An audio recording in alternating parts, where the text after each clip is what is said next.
Howdy there. Glad you can make it playful. Always a treasure to have you here. I hope that you're doing well.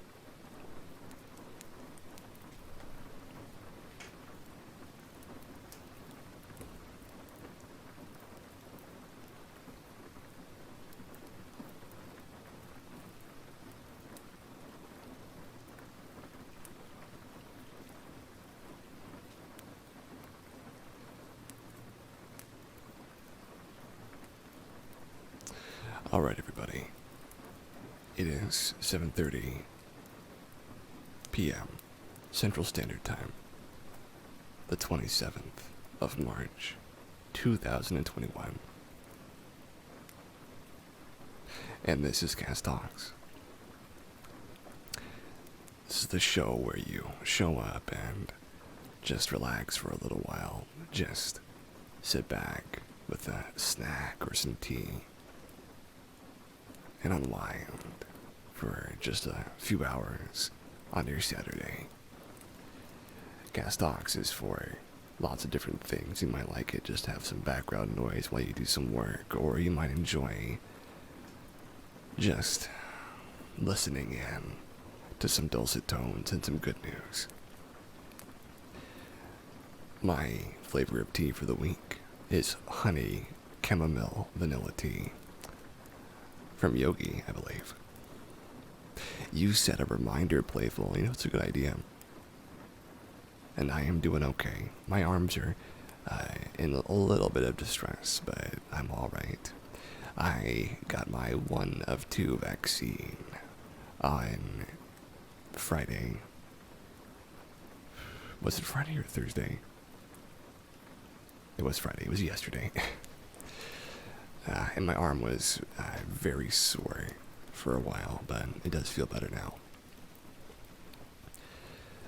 But yes, today we are getting into some Ginny. Hello there. Glad you could make it.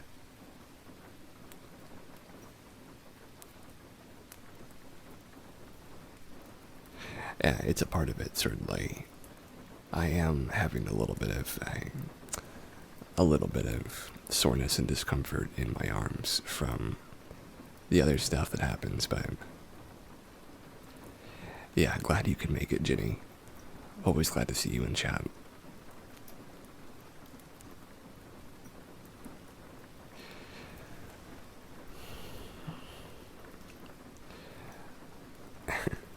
Anytime.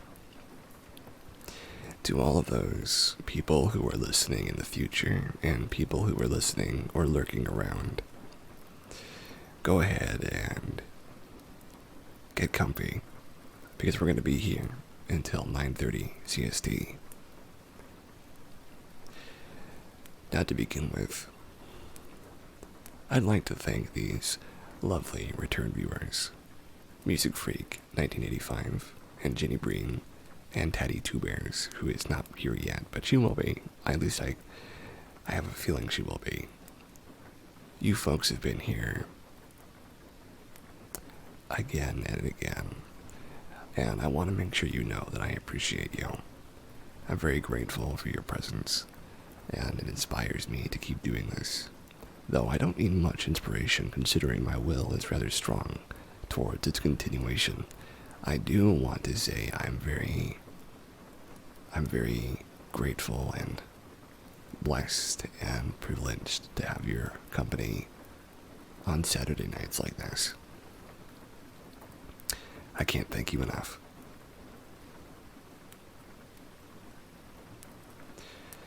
We're still a very...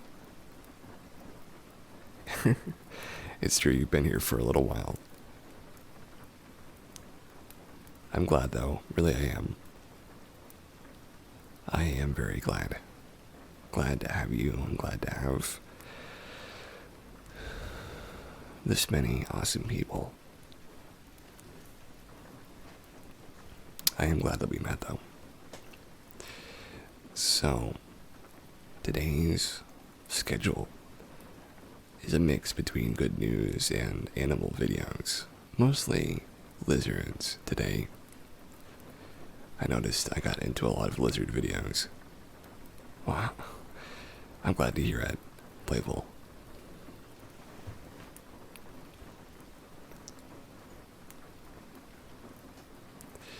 And I'm into the whole lizard craze.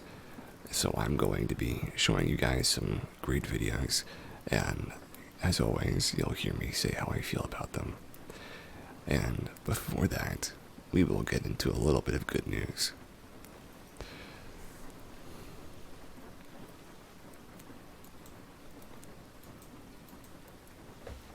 Let's see, which one of these? I like the hemp one.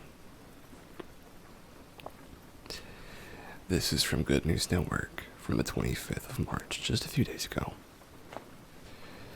Hemp is already being used in walls and insulation as a game changer in construction industry. This article was written by Nate Berg for NCI and has been reprinted with permission. That's lovely.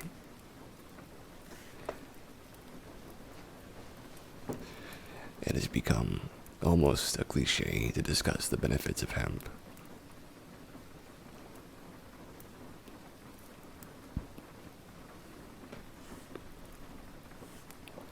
The supposed wonder plant with almost endless uses, from woven fibers to edible seeds to bioplastics. Of course, hemp is the magic crop that does everything, says Nicholas Carter, an environmental researcher who, along with Tushar Mehta, a Toronto-based doctor, runs the website Plant-Based Data. His work involves reading through scientific papers and studies and summarizing the most important work supporting plants as a source of food and otherwise important uses. Given the hype, Carter wondered just how much power hemp really had. I wanted to see the research out there on it, to see what's actually real, what's actually backed by evidence. He says, magic, not exactly, but Carter came away from his attempted debunking a hemp believer, and one of the most promising of its many uses he found is its application as a building material known as hempcrete. Wow, that's a new word, hempcrete. Like its namesake, concrete, hempcrete is a material mixed with a binder that hardens it into a solid in the form of blocks and panels. Made from the dried woody core of hemp stalks and a lime-based binder, hempcrete can be cast just like concrete. But unlike concrete and its binding cement, which amounts for about 8% of human-generated carbon dioxide emissions annually, hempcrete actually sequesters CO2 according to a recent study. Hempcrete can sequester 307 kilograms of CO2 per cubic meter, 19 pounds per cubic foot, roughly the equivalent of the annual carbon emissions of 3 refrigerators. While we're growing it and building hempcrete, it's sucking CO2 the whole time and encapsulating the CO2 in the structure, says Eric McKee, founder of the U.S. Hemp Building Association. S.R. Karad, senior principal scientist of the Central Building Research Institute in Roorkee, India, outside New Delhi, has been studying hempcrete and wrote in a recent paper for the Journal of Clean Air Production about how hempcrete performs as a building material in terms of insulation, durability, structural strength, and acoustic control, among other criteria. Overall, Karad found hempcrete meets the current standards of most building applications, and in many cases outperforms materials currently used, particularly for insulation. Hempcrete is not a direct replacement of concrete. Karad cautions. In the lab, he's been able to make hempcrete with a compressive strength of 3 megapascals, MPa. Typically, concrete blocks used for making walls have compression strengths values varying between 5 MPa and 20 MPa. He wrote in an email, "Due to its poor mechanical strength, it cannot be sufficiently relied upon to undertake any structural loads. However, considering its impressive function and properties, in terms of thermal resistance, moisture absorbing behavior, and other properties, hemp concrete may be at the top spot in the list of walling materials in the future. In other words, it can't supply the load-bearing structure of a building, but it can insulate and cover the walls. That's part of what makes hempcrete such a potentially transformative building material," says Steve Allen, director of the International Hemp Building Association, the IHBA, the IFBA. Not only can hempcrete itself sequester carbon, but its use can help reduce the production of more CO2. What's really important about this material is we can create new structures, or we can update or retrofit existing structures so that they don't need air conditioning, Allen says. As Karad notes, hempcrete has a high thermal capacity compared with concrete, making it good for both the structure of a wall and its insulation. Hempcrete can also cut down on another big problem: construction waste. Concrete represents more than half of the debris generated by building construction and demolition. The U.S. Environmental Protection Agency estimates that more than 23 million tons, more than 20 million metric tons of concrete debris was created during construction in 2015.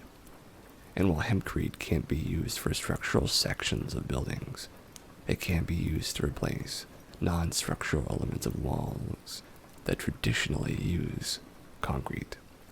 Hempcrete can also be used in place of common construction materials like drywall and plaster, which account for about 8% of building construction debris.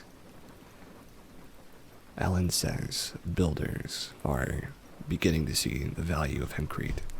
Buildings have been built or renovated with hempcrete in France, the UK, Belgium, Ireland, the Netherlands, Italy, and Australia.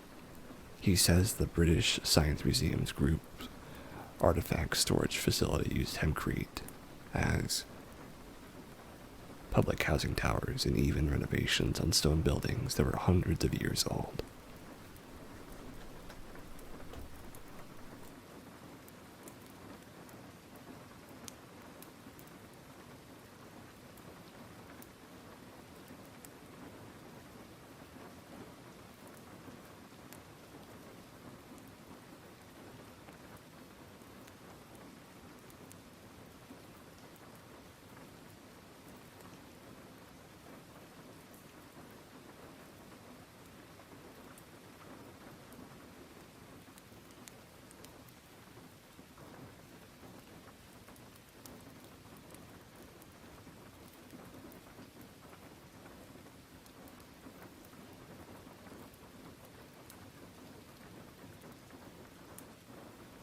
Sorry for the silence there. I had to turn my lights on and fix something real quick.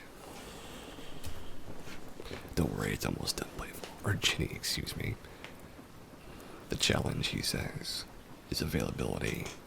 There are only about a dozen hemp-producing processing plants that are able to process hemp into a form usable in the creation of hempcrete.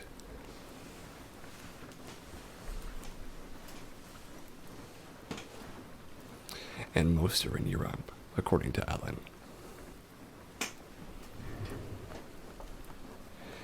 That's really a logjam, he says. What we really need is investment in primary processing, and that investment needs to be done on the longer term, rather than people expecting quick returns, and thinking of it as some other standard quick buck.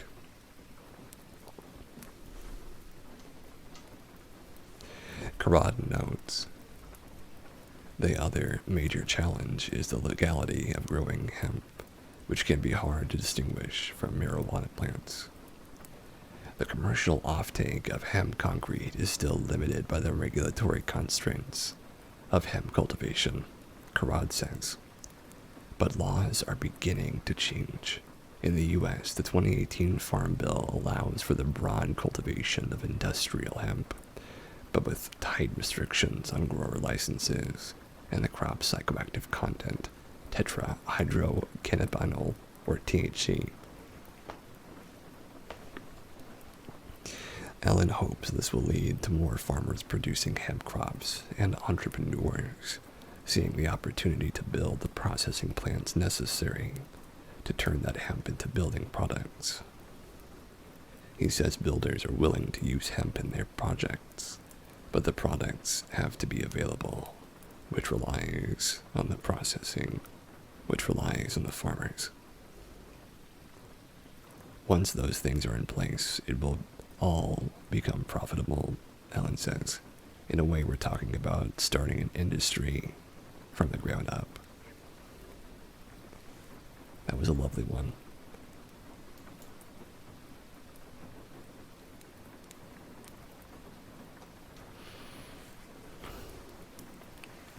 Yeah, sorry about the intermission there.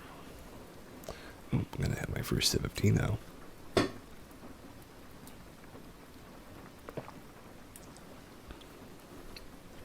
Yeah, it is interesting, isn't it? I have a like, and I guess you could say even an interest in this new building style of hempcrete. Not specifically that, mind you, though. That is also curious. I like new designs and new understandings of what it means to be an architect and what it means to make buildings. Ella, we were just talking about you not even 5 minutes ago. How are you doing? I hope that you're very well. And it was all good things, mind you, all good things.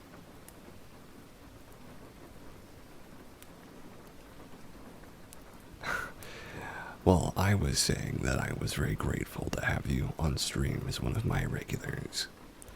And I was saying how privileged I am for those things.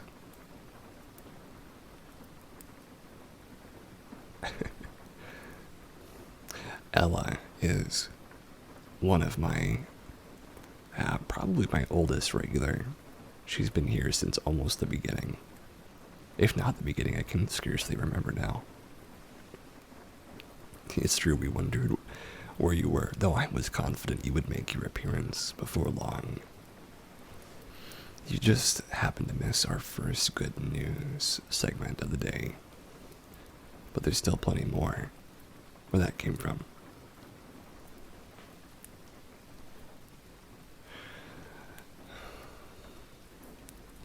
But now we're moving into some lizard videos.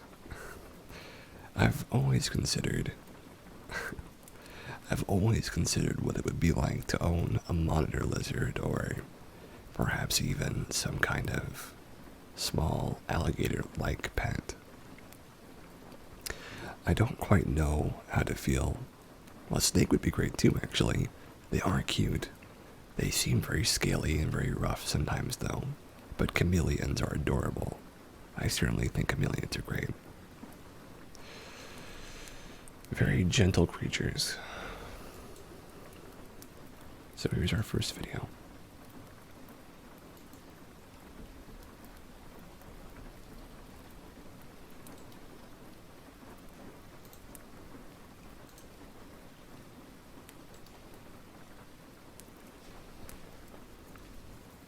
I'm sure.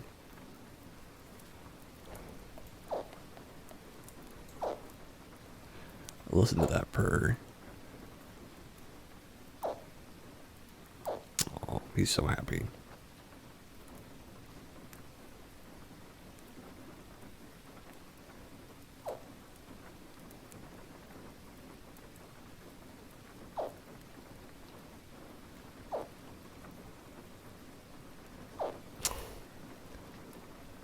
That's how you know that you've done well, done right.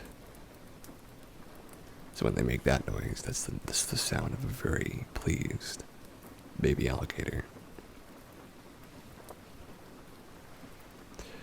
You know, I have gotten close to a Burmese, but I do have a reticence to come close to large snakes, considering how strong their grip can be.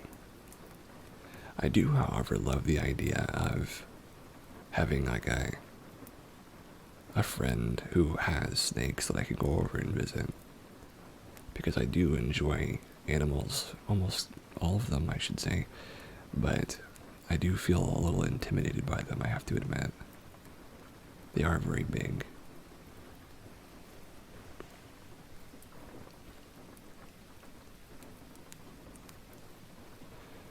They seem very adventurous, though, which I appreciate.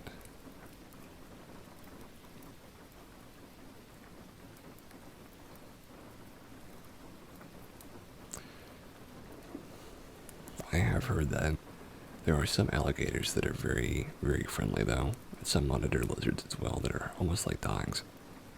But there's most kinds of animals can have those tendencies.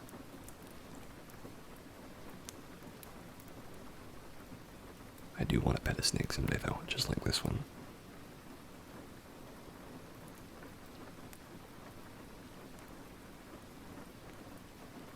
You like the smaller noodles? Yeah. I like them too. I'm okay with the bigger ones as long as they're very friendly. They do intimidate me, though.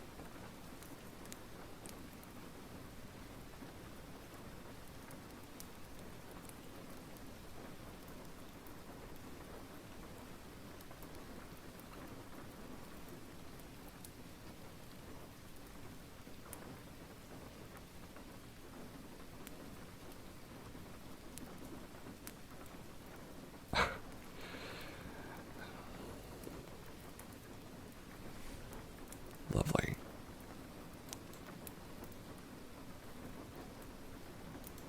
Hello.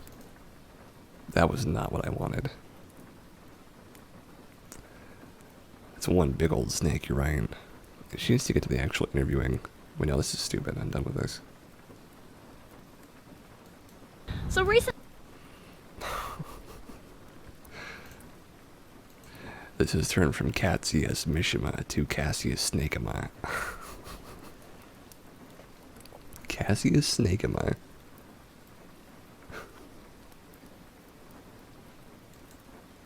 It's gonna be Cassius Pigma pretty soon, because there's a pig video coming up. And this is fine. She can, like, talk about, but I want to see the alligator doing stuff, you know what I mean? I want to see the alligator wriggling around, trying to go for its stuff.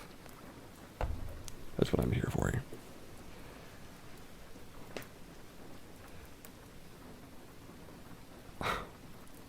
What kind of toys do you believe an alligator would enjoy? I think alligators would really be interested in stuff they could bite and spin around with. A rock. I suppose an alligator would like a rock. He looks pretty spellbound by all of this stuff.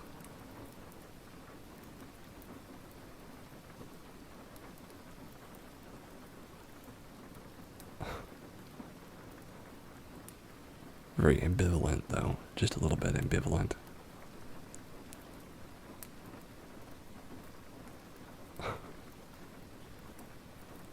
It's hard to tell what an alligator is thinking.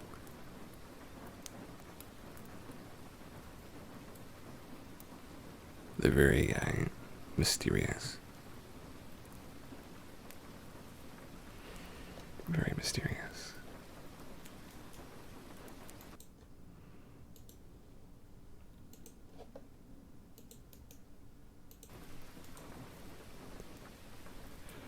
Here is some pigs. Some Florida type stuff. Taking your pet alligator into the store with you. I think so too.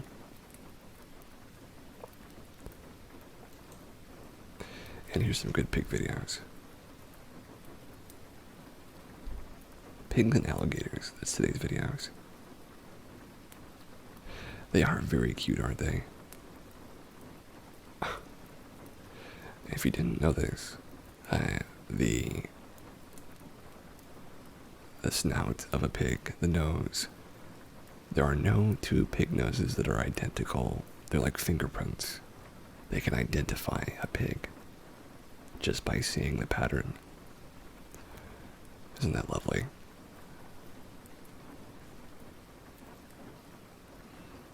Though pigs can be boorish, they are very kind creatures.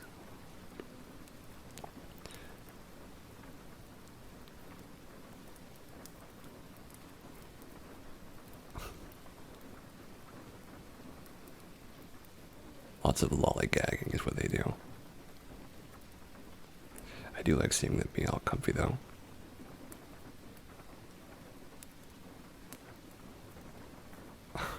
They'll just pick a spot and then, yeah, they'll just start to snuggle up with you.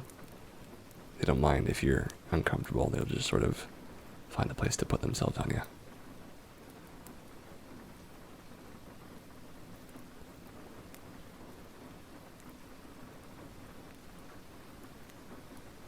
Aw. I'd like to snuggle up with a pig someday.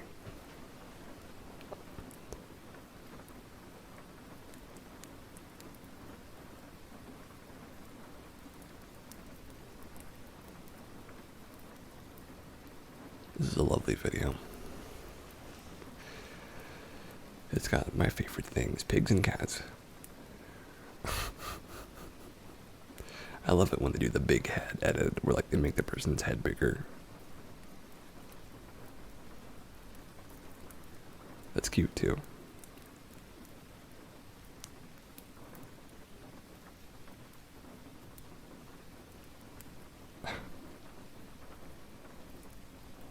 Oh, well, some pigs stink, but a lot of pigs are very, very clean. That's why they roll in the mud. Sort of like a sunscreen, but it also it can get you clean too. Some pigs are very hygienic. Some not so much though.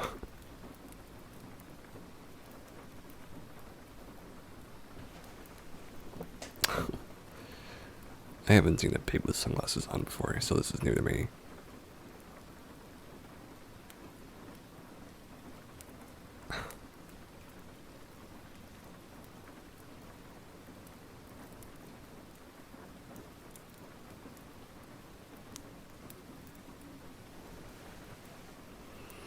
That's true. The mud does make them smell. I think these pigs are far away from the mud though, so I think they're safe from it.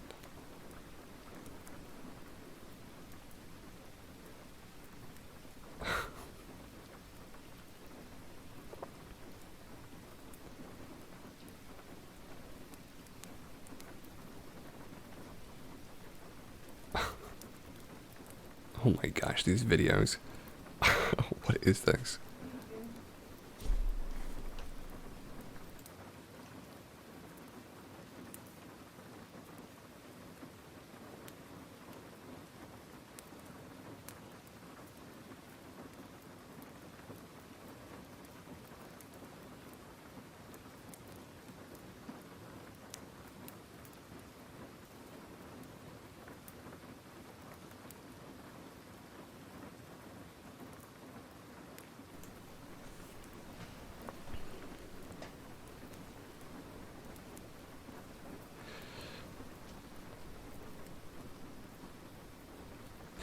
For the most part, though, it seems like really only ones in barns. These pigs clearly get washed and live indoors, or at least in space where they aren't splashing around in the mud. Yeah, you're right. They seem like they're doing pretty well. Though I'm sure their hooves are very, very hard to handle getting stepped on with.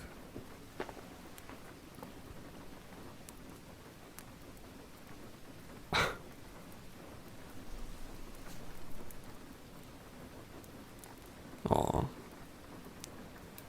A pig under the blanket with you. That's lovely. Blanket pigs.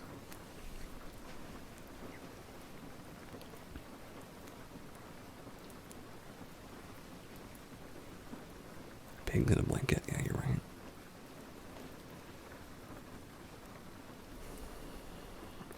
Oftentimes we start to fall asleep when going into cast talks. But that's a natural thing.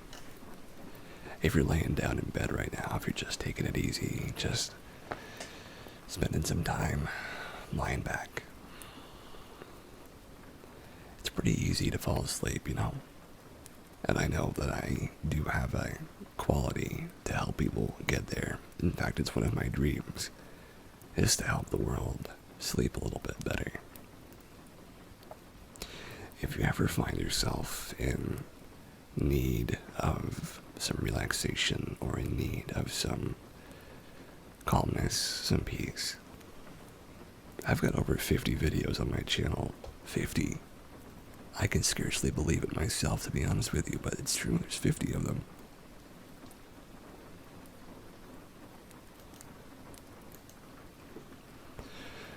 I'll share the channel with you, and if you'd really like to, you can check a few of them out. It'd make me very happy to know that I'm helping you out as well. So go ahead and look at this link if you've got a second.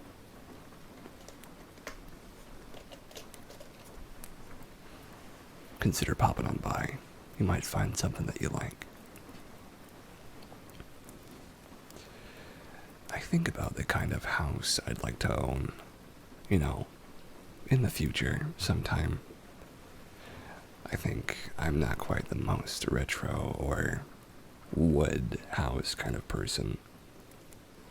I don't mind wood, but it has to be polished pretty heavily for me to be able to put my hands on it.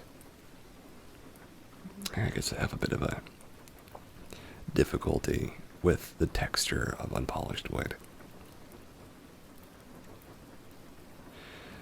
But if it was sanded and veneered properly, I think I would enjoy it. And something that I've been working on this week has been a garden planter outside of my window. I have already found all the bricks that I need for it, and I've already picked the location, and I've already picked the way the bricks will be lined up. My plan is to use some rebar after checking for any mains or any pipes, and we're going to put them into place, stick the rebar through and hammer it down. And then after that, we're going to place the bricks up, fill in the space left, put a tarp over it, and use some potting soil. And then we're going to put the flowers in that. I feel like I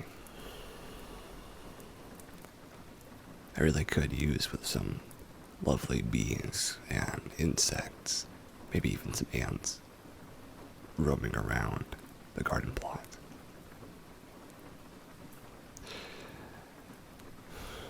I do think about that. I think about having an ecosystem, as my brother put it, just outside my window. If I had some goldenrod into the front lawn beyond it, it would be about all I can ask for, which sounds fantastic to me.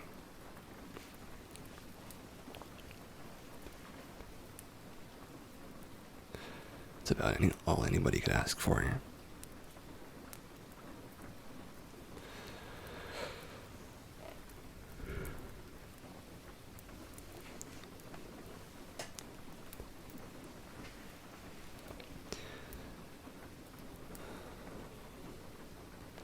When you're sitting down, thinking about this big wide world we live in, some of the things that I think about while laying back and trying to get to sleep, though it is rather hard when you suffer from some obsessive compulsions, I think about the future, usually in a positive way these days. I think about laying in my bed, in my future house, thinking about all the wonderful furniture I've decorated it with, all the memories I've into pictures that are framed on the walls above the fireplace, maybe. All the animals that live there happily. All the moments I'll be able to have there and in the future. And I think about what it would all lead to. What it would all mean. All you can do is try though, Cass. It's true. All you can do is try. And I do try very hard.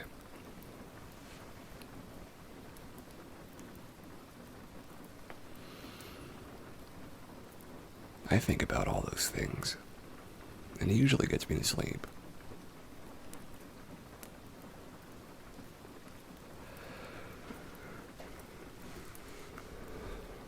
I do enjoy the idea of the future being bright and strong and full of wonder and hope.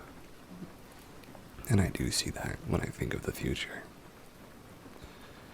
which is a departure from most of my earlier life, I have to say. But let's strike the iron and look at some good news.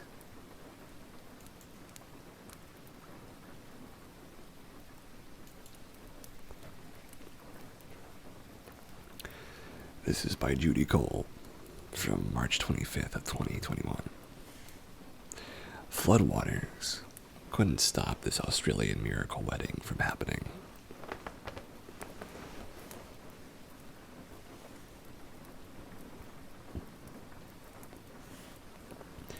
Usually, when you think of wedding crashers, you picture uninvited guests hoping to score some free cocktails and hors d'oeuvres. But as rowdy as such pests can be, they're nothing in nuisance value compared to the 100-year floodwaters that recently crashed a wedding in New South Wales. Kate Fotheringham and Wayne Bell were set to wed on a Saturday in March this year, but Mother Nature decided to throw a huge spanner in the works. The night before the nuptials, she RSVP'd with an epic deluge that left much of the town of Wingham, where Fotheringham's family live, at least particularly underwater. With the only bridge between Fotheringham's home and the wedding venue impassable, and with the bride and groom trapped on separate sides of the divide, it looked as if the ceremony would have been postponed. Miraculously, however, despite the soggy circumstances, the determined pair succeeded in tying the knot on their appointed day. It took 3 months to plan the wedding, 12 hours for it to go to heck, and 6 hours for it to come together again, Fotheringham told The Guardian. I had accepted the fact it was going to be raining, and I was wearing gumboots, but I didn't know how I was going to deal with a 1-in-100-year flood and a natural disaster. After some frantic social media posting, the couple was able to snag a helicopter from a local TV station to ferry the bride and her family members across the swollen waters. In less than an hour, Fotheringham, her crew, and her wedding dress were safely on their way. But when they touched down on the other side, there were still hurdles to overcome. Fortunately, most of the guests had camped out near the groom. Unfortunately, the caterer, makeup artist, and wedding singer were sidelined by the storm, thanks to a reverse situation where a caterer and hairdresser due for weddings across the bridge were instead stuck in town. Those bases were fortuitously covered. Other than the woman and the bridal party having to do their own makeup, the ceremony went off as planned. Here's a tweet they made. Update. I made it to the church and married the love of my life. Affinity helicopters in Port Macquarie came to the rescue and made sure we all got there. This is the bridge that blocked us from making the 5-minute drive into town. What a day. Only 15 minutes behind schedule, the couple was officially hitched with nowhere to go. The reception turned into something of a celebratory marathon, continuing into the next day. While the new Mrs. Bell admits the situation was so far-fetched as ought to be almost beyond belief, she credits her kin's wherewithal for making what could have been a disaster into a triumph instead. "I can't believe that we pulled it off," she told The Guardian. "My family is incredible. We're not ones to back down from something difficult. We can deal with a challenge, or 10. Perhaps the courageous couple should have changed their vows to read, "What God has joined together, let no flood set asunder." That's lovely.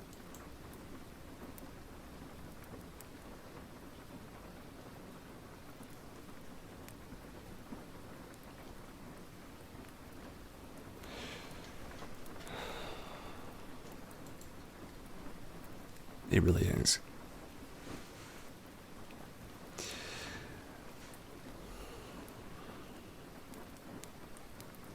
I've always had a problem with understanding, I guess you could call it, that closeness, to be close enough to someone to want to marry them. That's something that I've struggled with. But I think that I require a very close, very hand-holding and hugging and cuddling kind of relationship is the kind that I need. I seem to be very, you could say, barraged by feelings of doubt and uncertainty over long distance. If I had to guess, it's because I've had so many long-distance relationships that absolutely failed. It almost feels like history is bound to repeat unless I find something more real and more connected. It may very well be that I find these connections are necessary in my life, which I think is very healthy to want them. I do hope that once the world is a little bit more in order, I'll have more opportunities to meet people and to go on actual dates, as opposed to internet dates, which they are actual dates, but it's not quite the same as sitting next to somebody and actually eating with them or actually watching something with them. And that's something I have very little experience in.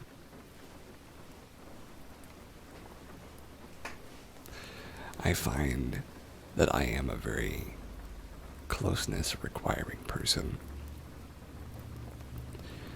And closeness, especially from a friend or anything else in that domain, is pivotal to me feeling that level of love, of care.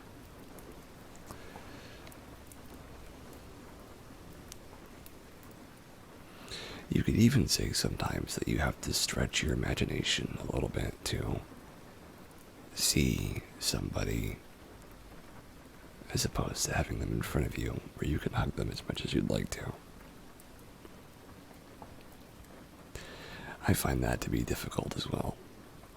I think in general, though, doing long-distance relationships can be incredibly tasking, to the point where it almost kind of feels like it can be kind of impossible sometimes. But, I do think that it's possible. I think, though, that you have to have a very fundamentally strong relationship with somebody to make that work. And I'm not against trying that, though I do have my suspicions about its possibility, its potential, you could say.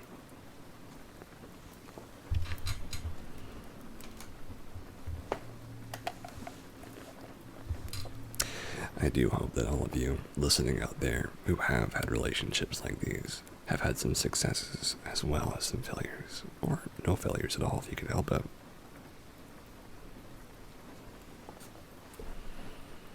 Plenty of internet stories of people meeting the loves of their life on Second Life or Facebook and living happily ever after because of it.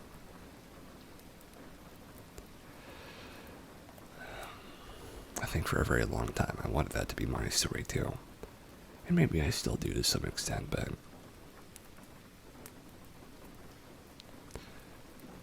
I suppose I've changed a bit, haven't I? Not such a bad thing.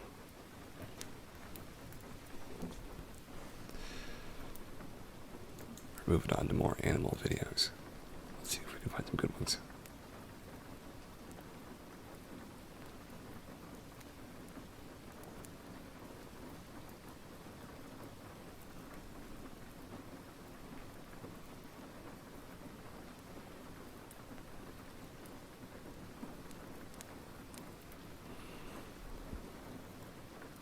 Oh, this is a good one. Dog meeting baby for the first time.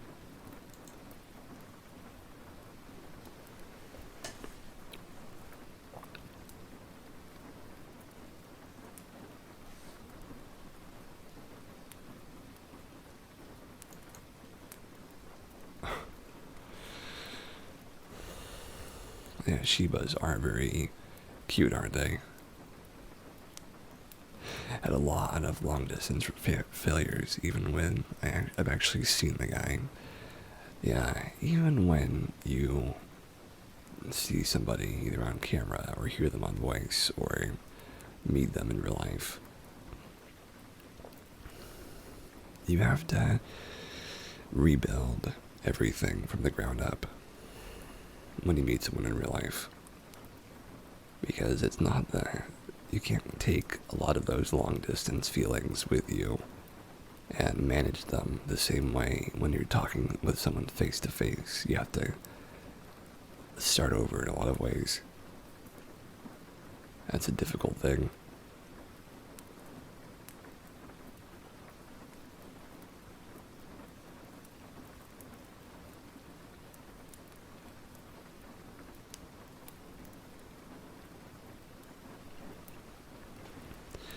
I have never even needed to try doing that, though. I've never actually, even an RL relationship has failed you. I'm very sorry about that.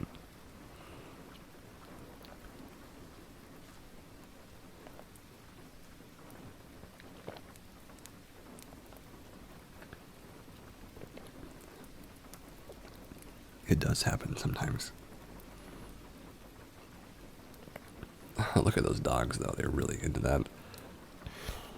The new baby they're seeing.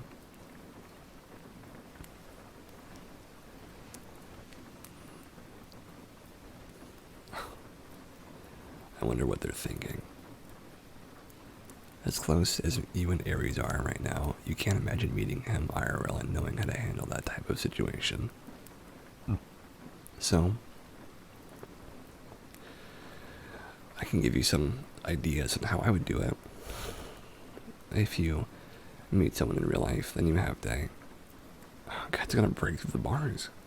The sheep is just too intent on seeing that baby. You have to set some notions, some pretenses. You know, you have to say, hey, we're gonna go into this and we're just gonna see what happens. So, you know, we just have to meet and not have any judgments or imaginations or psychologizing and, you know, just meet. And because he's not into dating RL, so if we did meet up, we'd really just end up being friends. I know what you mean. That's the best thing to do, though, is to just start as friends again. Because friends, having the person in your life who was your best friend also be your everything else. That's a really great way to do it. But you have to go in and you have to let you put your real life aside from your second life or your internet life. You have to separate them. Even if that does mean separating some of your love or affection for somebody, you have to look at it differently.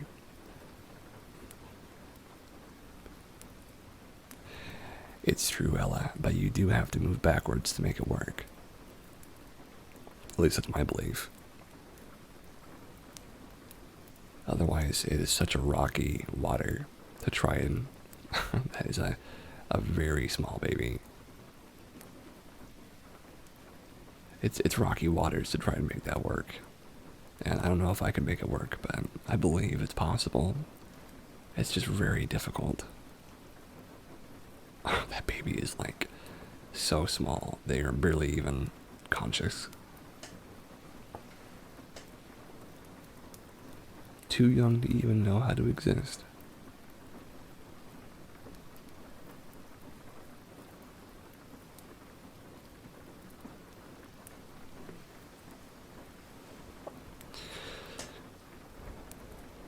It's true.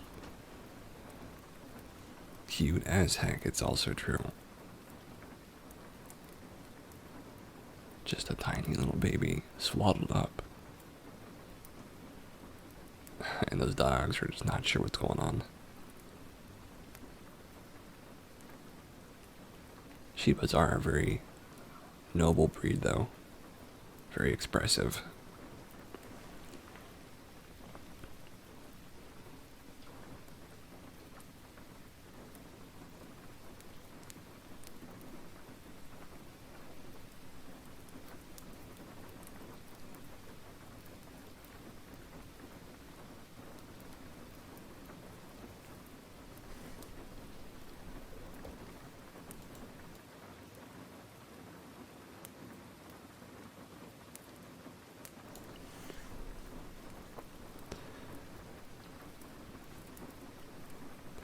I find that animals, especially dogs, cats too, have a very strong relationship with children.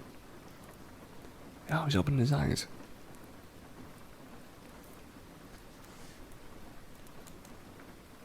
Dog's reaction when the baby touched them. Oh, look, he's grown up a little bit. Still very fat though. It's a fat baby.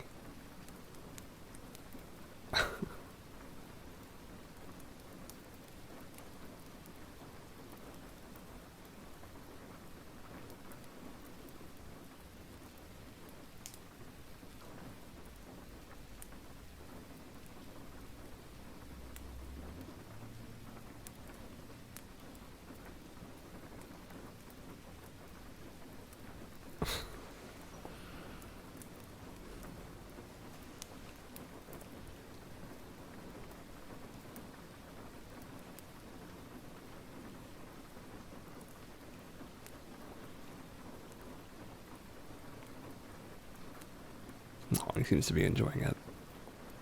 It's true. He really has. Oh, yeah, he's enjoying himself.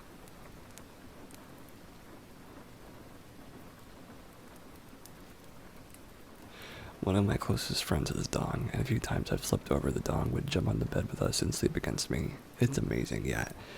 Having a very affectionate, very cuddlesome animal is lovely.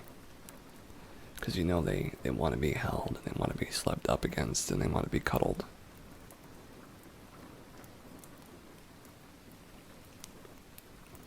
It is really something special. And I haven't had that in quite some time, unfortunately, which I hope I get it someday soon, you know?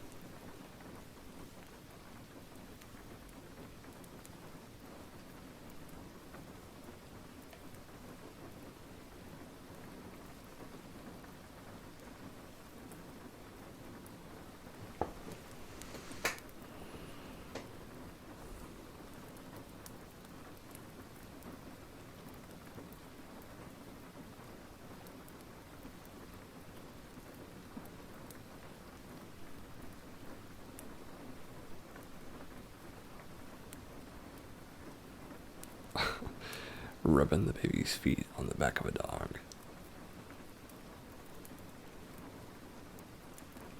Oh, that baby is rather small. Though they've got a big old head.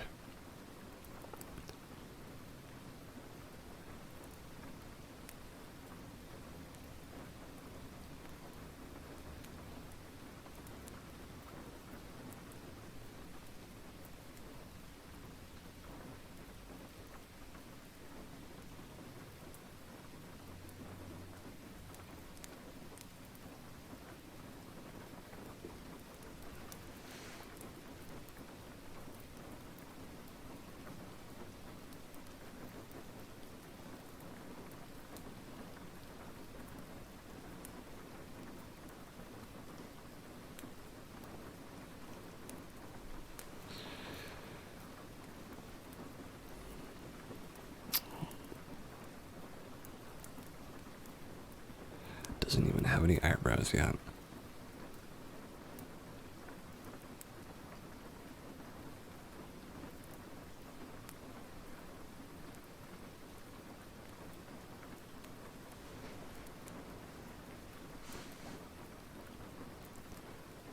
Alright, folks.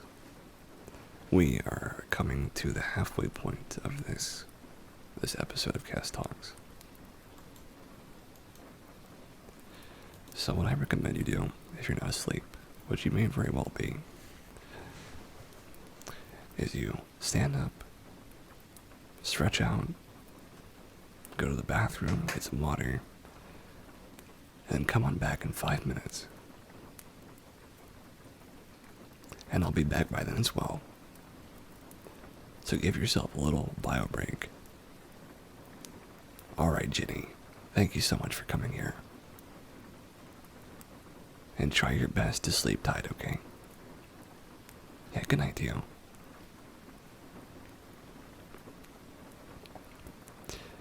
Be back in a minute.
And we're back.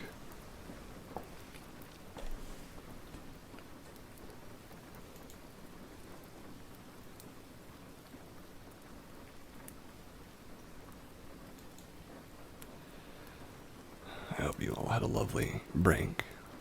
Lovely bio break and a relaxation break. Thank you very much, Ella.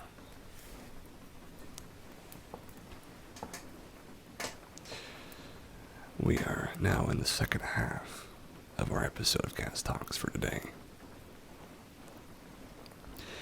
I feel as though, thank you very much, Playful. March has been a very transformative month for me.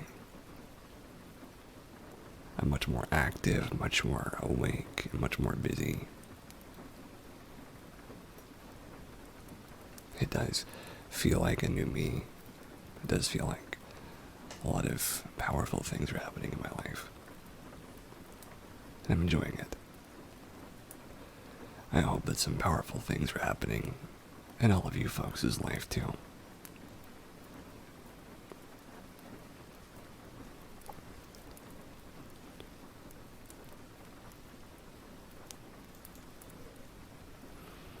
So we're moving on to our next good news story.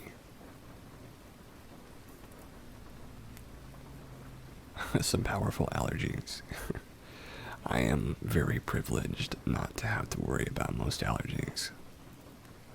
I feel very sympathetic to those that do, though. This is by Andy Corbley, March 25th, 2021. Elon Musk's brother starts million garden movement to plant a garden for every household living in a food desert. What do $10, a garden, Harrison Ford and Elon Musk's brother have in common? They're all being used to combat food insecurity, malnutrition, and to build the world's single biggest gardener community. Launched on the equinox, the Million Gardens Movement, MGM, is a charitable and educational initiative that hopes to put a garden in every household, whether that's on a fire escape, in a window box, or as part of a community garden initiative. And fresh fruit and vegetables on every plate. The brainchild of Frank Gustra and Kimball Musk, the owner and publisher of Modern Farmer magazine, the latter, the executive director of the nonprofit Big Green.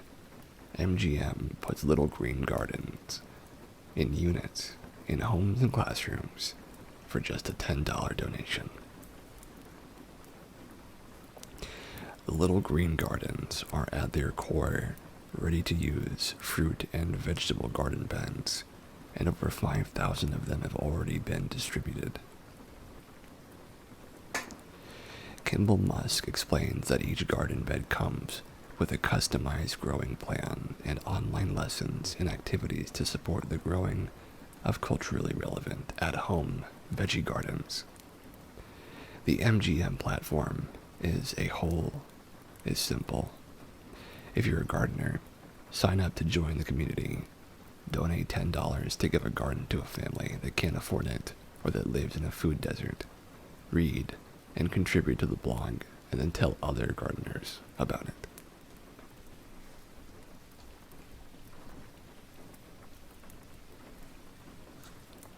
We've been so humbled by the overwhelming positive response and the passion surrounding our mission, says Frank Gustra. When Warwick Saint was photographing gardening activists for our launch, activists like Salma Hayek and Jonathan Scott were asking us, what more can I do for the movement? What else can I do to help get more people involved? That's a real sign of how dedicated people are to making a difference. 10 years ago, I co-founded Big Green to focus on under-resourced communities to increase access to fresh foods and improve food literacy, says Musk. Today, it's a national nonprofit working with schools in several major cities with almost 640 outdoor learning garden classrooms. Frank Gustra reached out with the idea of Big Green and Modern Farm, the Million Gardens movement, to make it simple for anyone to give a family a garden. Planting a seed is an act of hope for a brighter tomorrow. We hope millions will join us to grow their own garden and give a garden to a family. The seed of hope planted by Gustra and Kimball certainly sprouted, with thousands of gardeners already joining up with the movement. Celebrities are tagging along, like Harrison Ford, Zooey Deschanel, Nicole Scherzinger, and Maya Musk, mother of Kimball, and a certain billionaire named Elon, who happens to be Kimball's brother. The hashtag Million Gardens movement has over 300 posts on Instagram. 7,300 gardens in total have been started, including some done out of pocket, while 632 have gone into schools to teach kids about gardening and growing a new generation of gardening savvy adults.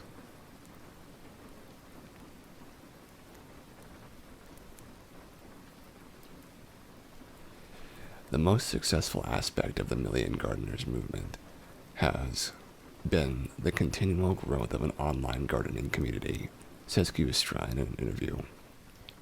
Our movement, just like gardening, is about developing our best aspects slowly and steadily as we grow in numbers towards 1 million gardeners. Seeing people donate is wonderful because they are helping others garden, and those who donate might also take up gardening. We've been able to deliver garden kits to Denver, Detroit, Memphis, and Indianapolis so far. He adds, we're working to deliver 5,000 kits in Denver alone in April for Earth Month, and we're working on delivery plans for cities after that drop. The reality is that food insecurity was a problem in America long before recent events began. One study from 2017 found that 5.6% of Americans don't have adequate access to fresh food. And just in Atlanta, Georgia, as GNN reported, 125,000 people live outside of a convenient distance from a supermarket. The benefits of home gardens can significantly reduce these impacts.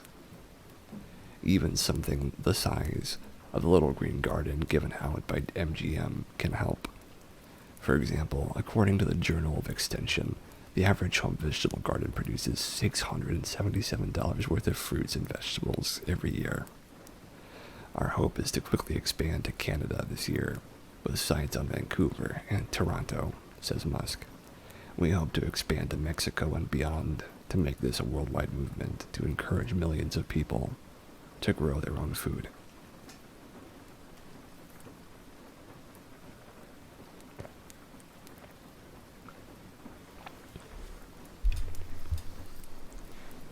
I really like that one.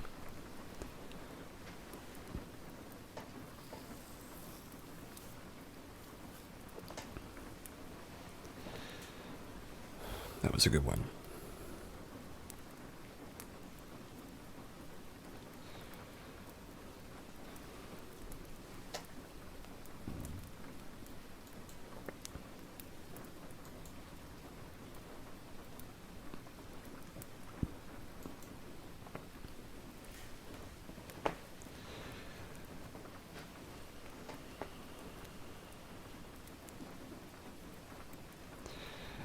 I think that a lot of the times people feel they need a reason to start gardening or to start taking care of the land around them. But really, having a connection to nature, a connection to life and to the world around you, that is its own reward. And if you've ever played a game called Stardew Valley, you probably have some understanding of what that means.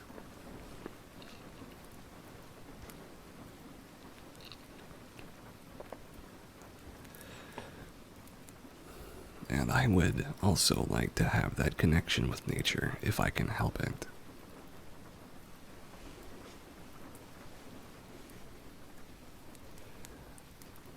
Your friends are obsessed with it. You mean Stardew Valley?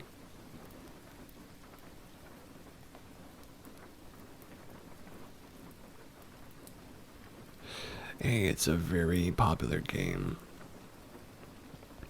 I can't play it, unfortunately, but I don't know if it would be for me either.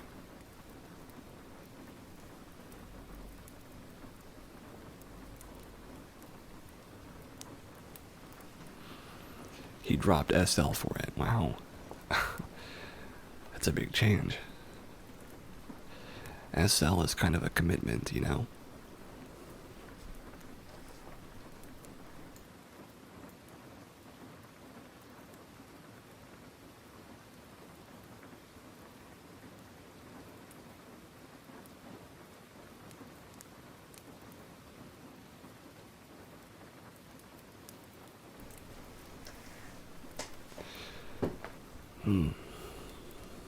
I do hope I'm able to come back to SL soon. I haven't really been on in the past 2 days and already feel distant from it. I feel very distant from it myself, to be honest with you. I haven't been on in a week and a half. Well, I'm jealous of you, Playful. I have such a difficult time typing and clicking that I just don't have the strength in my hands to do it. It does hurt a little too much, and it hurts very quickly. But you know, it's just something I have to deal with, and I accept it. Though I do hope it changes someday.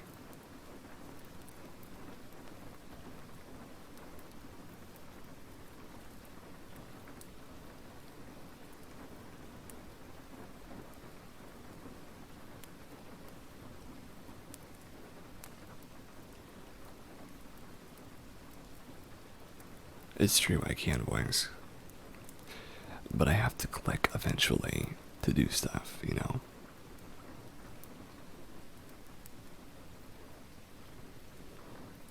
And even clicking today has been really difficult for me.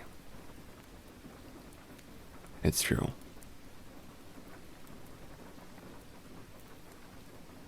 And not everybody uses voice either, unfortunately.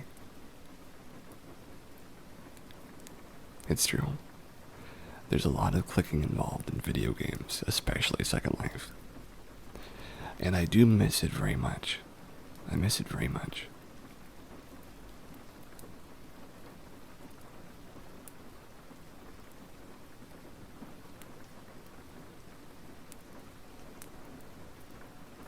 I do hope I'm able to get back to it someday soon. Though I do have my worries that that won't be happening anytime soon. In the near future.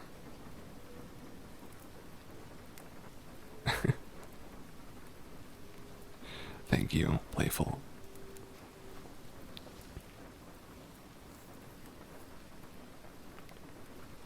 I was on not too long ago. It's true, I was on last week. But that was only to let people know that I couldn't really be on much more.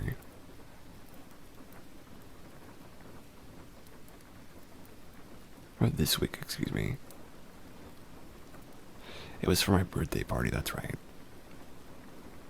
Thank you for coming to my birthday party, Ella. I almost forgot that you came.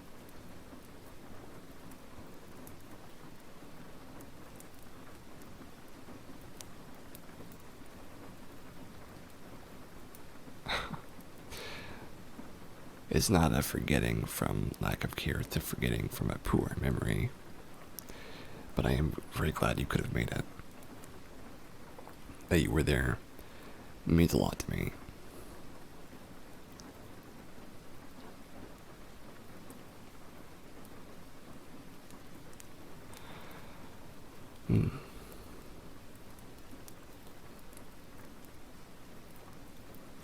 Oh, I ate an edible yesterday, Ella, and it made me so sleepy and so uncomfortable. When I went to bed, I was all tingly and buzzed for like about 5 hours before I could finally fall asleep. Yeah, that's right, I talked to you. I forgot about that too. I did. I went to go lie down, and I was kind of just wiggling in my bed, enjoying the weird tingling, but it got so bothersome after a while that I couldn't even get to sleep. It was a bit of a bad trip, if you ask me.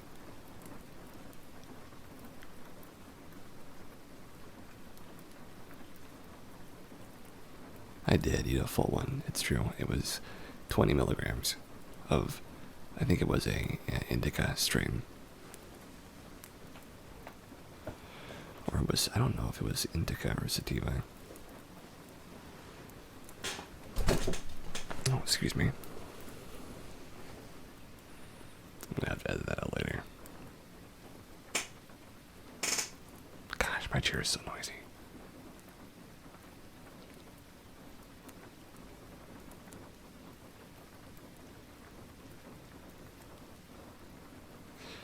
It was a lot, though. It was maybe too much for me.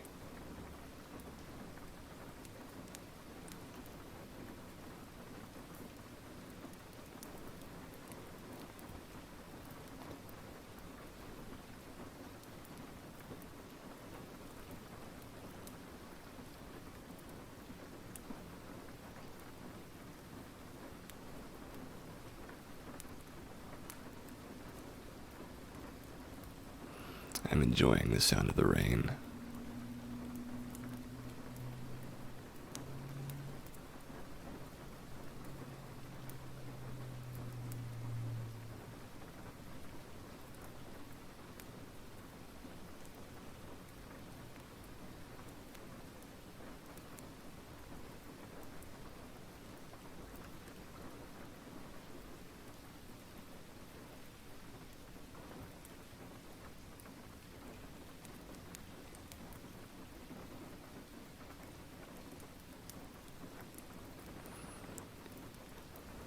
I'm also thinking about going to bed as well.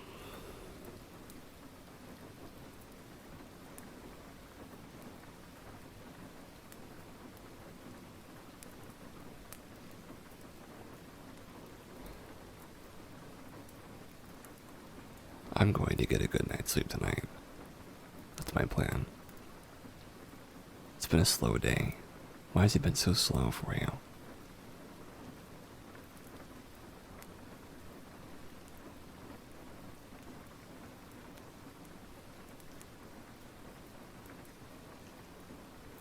You have nothing to do? Well, I'm very sorry to hear that. I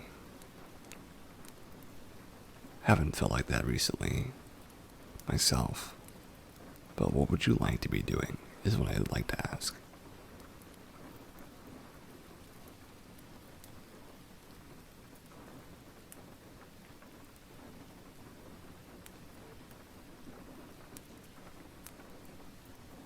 Oh, okay, cool. You meant like good slow, is what you meant. Well, good. Yeah. I was out doing my plotting. I made that DIY channel in the Discord. Have you been keeping up with that at all, Ella?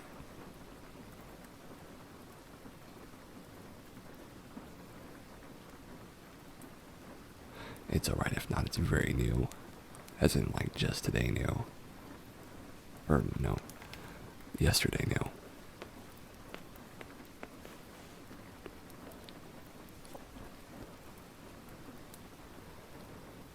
Well, if you have a minute later on, take a look at it. It's where I'm building my garden plot.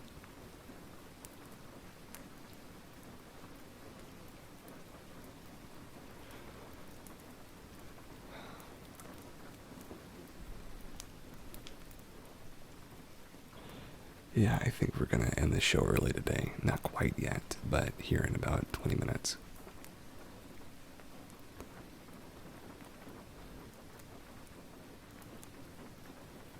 I guess I worked pretty hard today with all I've done. Been working hard the last couple of days.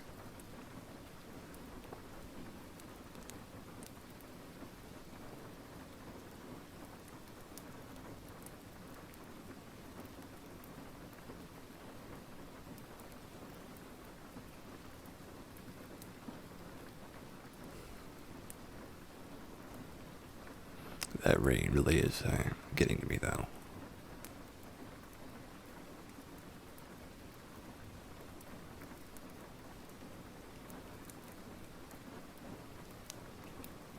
It's very good for feeling kind of like you're someplace else. Though, to be fair, there aren't many other places I'd like to be than here. But I think if I had to choose one,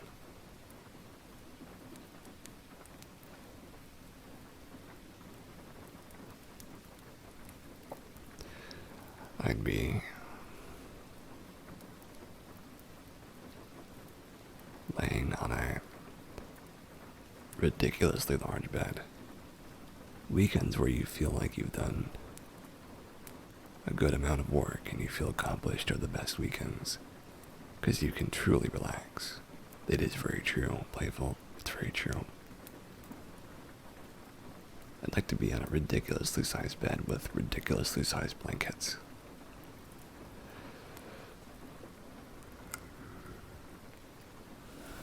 And pillows, lots of pillows. I'd like to just not have to worry about my feet coming off the end or not having enough blanket room to pull on. And I just lay there for I don't know how long, with the sound of rain on the windows, maybe on the skylight above me. And the moonlight would come in, and all the rain would make its own tiny transparent shadows. And in that moonlight, it would almost feel like anything could happen. And maybe a cat or two would be in that bed as well. Hurry back.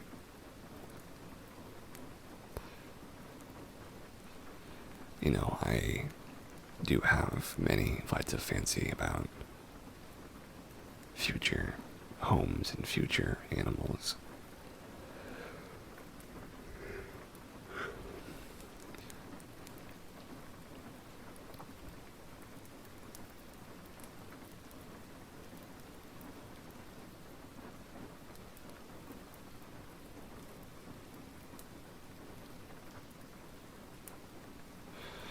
I think in the future, I would like to find a place that is suitable and relaxing and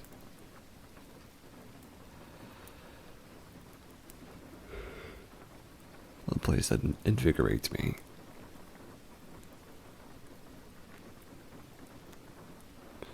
Someplace cozy for sure.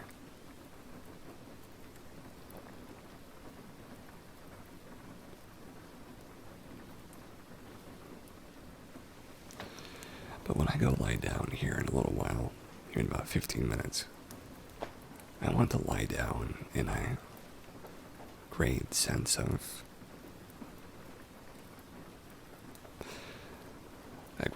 accomplishment and success, but also a sense of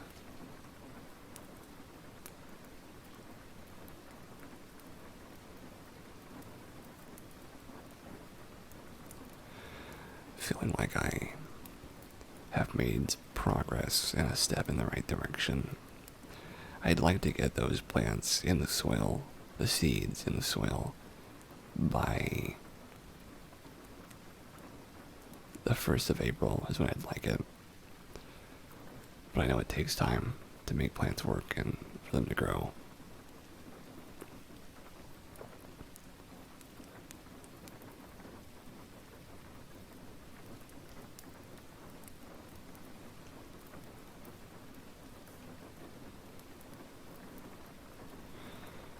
am looking forward to it, though.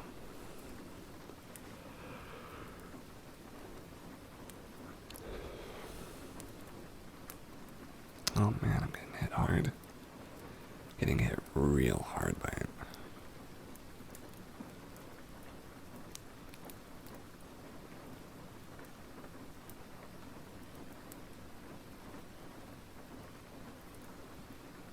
It's that rain that's getting me.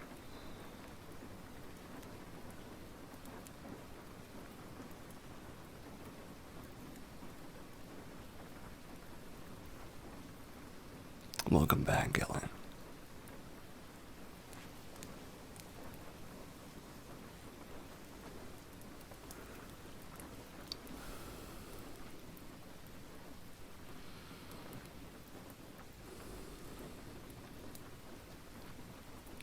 You're very welcome. You guys are starting to hear sleepy Cass. My voice is getting all low and relaxed.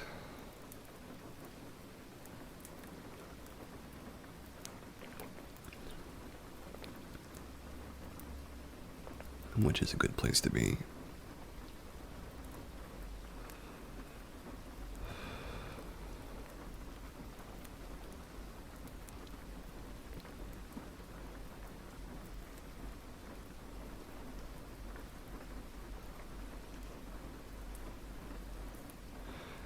You think it's safe to say that today is coming to a nice, quiet, sleepy end? I think that is pretty safe to say.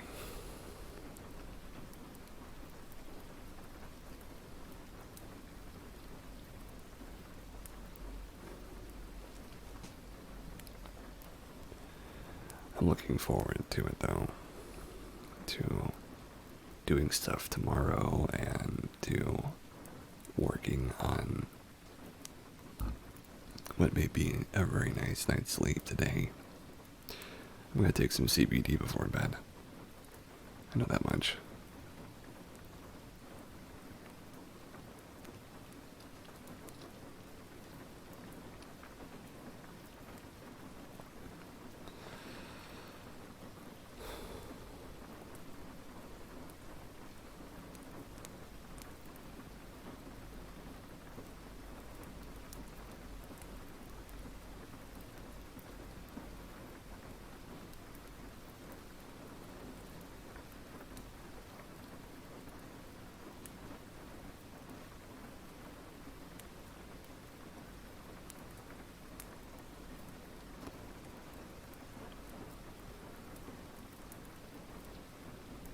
Oh man.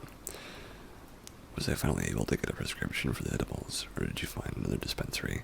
My sister happened to bring some back from Portland. Oh, Oregon, excuse me.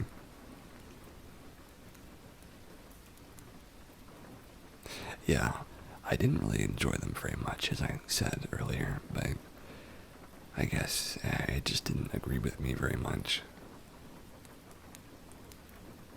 But after I went on my walk this morning, and after I thought about it for a little bit, I feel better just knowing that I had, in fact, tried something and gotten some experience.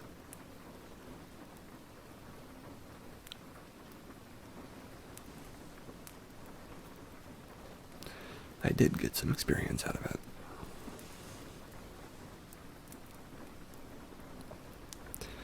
And now I'm wearing my nice pants, and I've got my nice Coca-Cola shirt on, even though I don't even drink Coke products. And I'll be laying in bed soon, thinking about the water on the rain on the windows.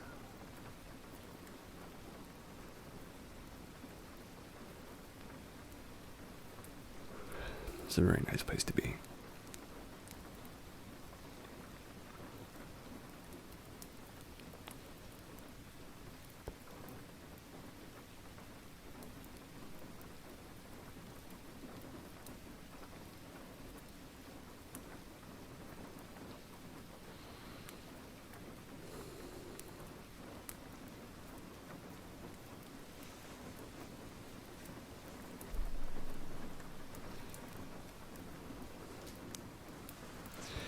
well, this is going to be a shorter episode. I am just feeling so darn tired that I'm not really going to be able to finish it. And it wouldn't be fair to you folks to have a sleepy and disinterested host. Is that even real, or is that in your scenery from this? This is just a YouTube video that I am... It is just from this video I'm watching.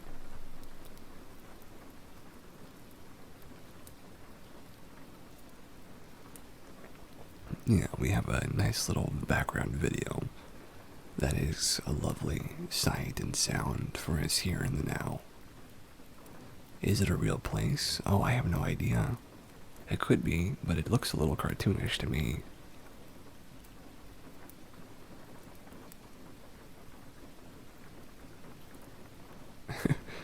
It could be real. I think it's fake though. Or at least most of it's fake. The rain is probably fake too. It might be a real noise, but I think the actual environment is not real.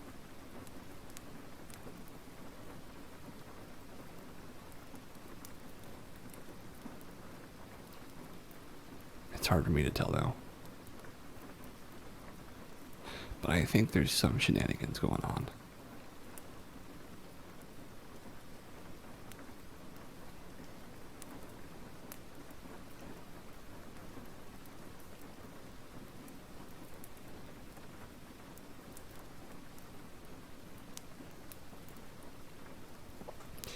And tomorrow I'm going to go soundbite hunting.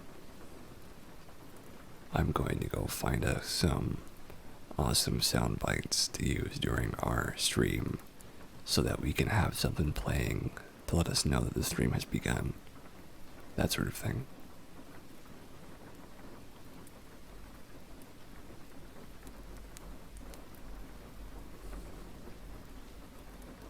That's something I'm interested in.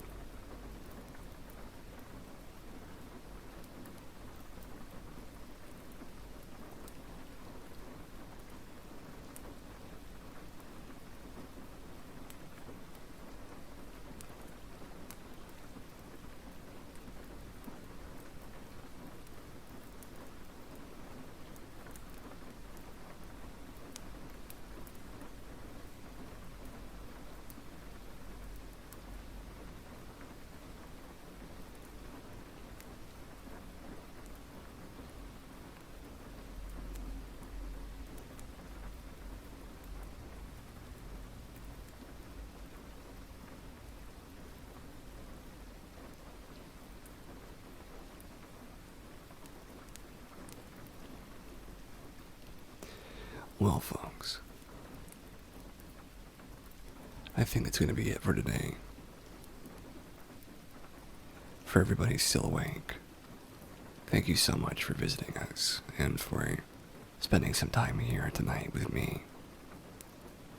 Thank you so much to my regulars, to my patrons, and to everybody else involved. Good night to you, Ella. Good night to you as well, Playful. If you'd like to join the Discord and show up and hang out with us there, here is the link to do that. Feel free to come on by whenever you'd like.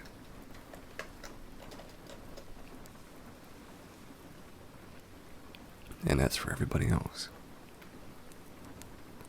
Have a great night. Sleep tight. Stay safe. And make sure you take care. I'll see you next time.